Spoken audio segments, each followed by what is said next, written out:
Hafa and good evening, everyone. I'm Jeff Marcia, so for News Watch. And I'm Tina Chow. We've got some breaking news for you out of Supreme Court. We've just learned Carl Gutierrez and Frank Uggan Jr. are filing an action related to the governor's race, and we will have more for you as this story develops. And now back to our top story. Speaker Judy Wonpat today met for the first time a work dedicated to making our schools safe for island children. Reporter Baldo Besic reports on its plan of action.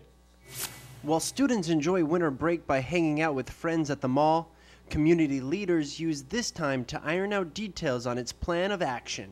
Educators, politicians, and police officers take aim for bully-free campuses. The work group mapped out stakeholders, but quickly may notice some key participants missing from the graph: parents and students, adjusting its target to include safety and not just bullying. We all agree that our one goal, our one mission here will be the safety, for children. That if there's any one place that the children should be feel that it's a haven for them, will be the schools. And everybody said it before. It takes a community to teach a child.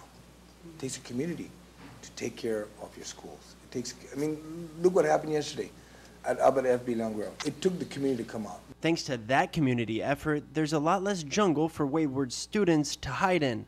But jungle playgrounds aren't at every school.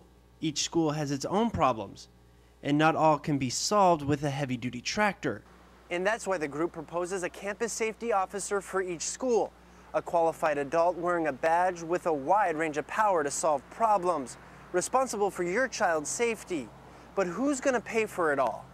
San Agustin says a unique position can be created for the campus safety officers, and about $1 million in federal monies could be used to fund it. Dewey board member Anita Manabusan has spent years actively involved in her children's education. It's just not the schools, it's not just the board, it's not just the Guam legislature, but the community needs to get involved. Because, you got to remember, as a parent, I'm the sole responsible person of my child.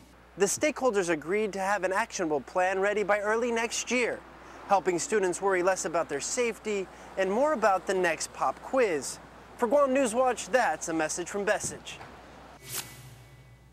Thank you, Baldo. Now that meeting comes right after an education policy board meeting last night where it was decided the reprimand against Superintendent Narissa Underwood was void because the board's counsel said the board violated the Open Government Act.